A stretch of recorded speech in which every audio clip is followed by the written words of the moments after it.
যেই ফাঁদে আপনারা পা দিচ্ছেন সেই নিজেরাই আপনারা পড়ে যাবেন। গণতন্ত্র হচ্ছে এটা একটা কারেকশন প্রসেস। এটা কেউ একা বসে উপর থেকে নির্দেশ দিয়ে কোনো পরিবর্তন কোনো দেশে আসে না। এটা কিসের ইঙ্গিত? এটার পেছনে কোন শক্তি কাজ করছে এটা কি কারো বুঝতে কষ্ট হচ্ছে? সুতরাং এইগুলো বিলম্বিত যত করবেন বাড়তে থাকবে, দাবি মানতে হবে, শাহবাগ ঘেরাও করতে হবে, মানুষের বাড়িতে বাড়িতে আক্রমণ হবে, পত্রিকার অফিসে আক্রমণ হবে, ব্যবসা প্রতিষ্ঠানে আক্রমণ হবে। এটা কেন হচ্ছে? এটা কিসের ইঙ্গিত? এটার পেছনে কোন শক্তি কাজ করছে এটা কি কারো বুঝতে কষ্ট হচ্ছে?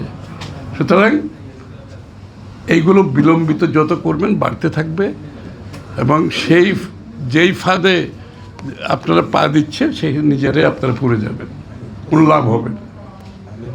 যত তাড়াতাড়ি সম্ভব বাংলাদেশের মানুষ যে আকাঙ্ক্ষায় স্বৈরাচারের বিরুদ্ধে আন্দোলন করেছে, ত্যাগ স্বীকার করেছে, এটা হচ্ছে গণতন্ত্র। এই যে আজকের গণতান্ত্রিক রাষ্ট্র পরিষদ যেটার উদ্যোগ নিয়েছে, গণতন্ত্র, এর বাইরে কোনো আনসার নাই।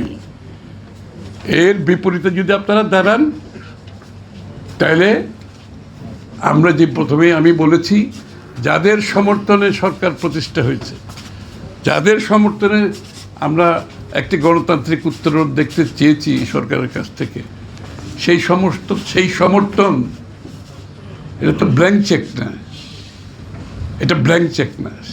সেই সমর্থন কিন্তু থাকবে না। আমরা সেই অবস্থায় যেতে চাই না।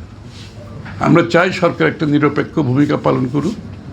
আমরা চাই নিরপেক্ষ ভূমিকা পালন করে অতি সত্বর গণতান্ত্রিক উত্তরণের জন্য যেই কাজগুলো করবে তার জন্য একটা রোডম্যাপ ডিক্লেয়ার করে যার দিকে আশ্বস্ত করবেন যে বাংলাদেশে আমরা আগামী দিনে গণতন্ত্রের দিকে চলছি, বাংলাদেশের মানুষের মালিকানা ফিরিয়ে দিচ্ছি।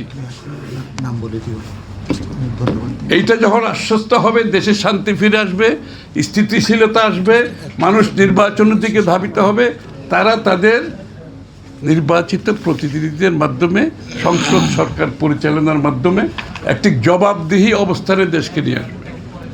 গণতন্ত্র হচ্ছে এটা একটা কারেকশন প্রসেস। এই যে যত সমস্যার কথা বলছে, এটা গণতান্ত্রিকভাবে যদি আপনি করেন, ইটস এ কারেকশন প্রসেস, এটা ফিল্টারেশন প্রসেস।